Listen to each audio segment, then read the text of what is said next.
বছর চাইতেই আছে, আল্লাহ দেয় না।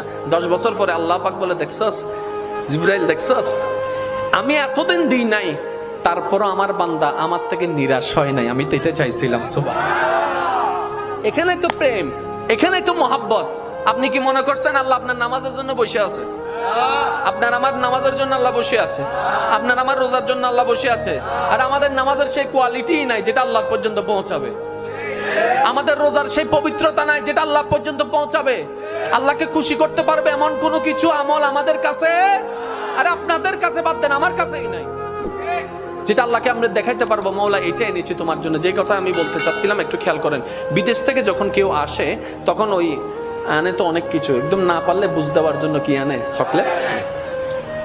এটা হচ্ছে বিদেশ। হাসর হচ্ছে আমাদের আসল দেশ। যেদিন আমরা আল্লাহর কাছে ফিরে যাব, সেই দিন যদি আল্লাহ জিজ্ঞেস করে, বান্দা তোকে আমি 50-60 বছর একটা ভিসা দিছিলাম, বান্দা বলবে আল্লাহ দিছিলাম। তোর খাওয়ার দরকার আমি দিই নাই, আল্লাহ দিছো। তোর সৌন্দর্য দরকার দিই নাই, দিছো আল্লাহ। বান্দা তোর সম্মান দরকার আমি দিই নাই, আল্লাহ দিছো। তোর স্ত্রী পুত্র স্বামী দরকার আমি দিই নাই, আল্লাহ দিছো। তোর যা দরকার সব আমি দিছি তো, আল্লাহ দিছো। এবার আল্লাহ যদি জিজ্ঞেস করে, ওই দুনিয়ার থেকে আসার সময় আমি আল্লাহর জন্য কি আনছো? একটা জিনিস তো আমার জন্য আনছস নিশ্চয়, একটা জিনিস আমাকে দে। সেদিন আল্লাহকে কোন জিনিসটা দিবেন? নিজেকে প্রশ্ন করেন, উত্তর দেওয়ার দরকার নাই, নিজেকে প্রশ্ন করে দেখেন আপনার ব্রেনে বলছে কিচ্ছু নাই। সবাইকে প্রশ্ন করেন, কিচ্ছু? জোরে বলেন না কিচ্ছু।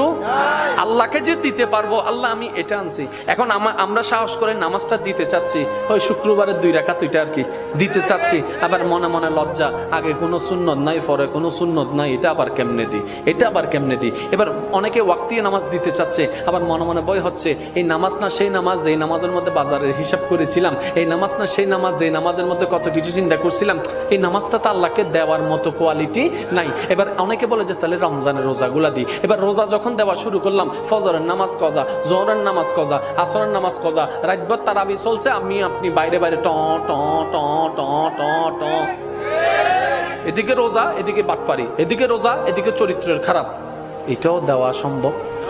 এবার হজের বেলায় যখন আসলো, ওকে হজটা দিব কেমনে? হজ করে এসা একটা প্রোগ্রামে আমাকে দাওয়াত দিছিল, আলহাজ না লেখার কারণে আমি সেই মাহফিলে যাই নাই। বলছিলাম 4 লাখ টাকা দিয়ে আলহাজ কিনে আনছি, আমাকে আলহাজ লেখো নাই, ওই মাহফিলে আমি যাব না। এবার বলে যে হজও দেওয়ার কোনো সুযোগ নাই। এবার আসলো জাকাতের বেলা, এবার জাকাতের বেলা যখন আসলো, বলে যে ছবি সারা জীবনে জাকাত দিই নাই।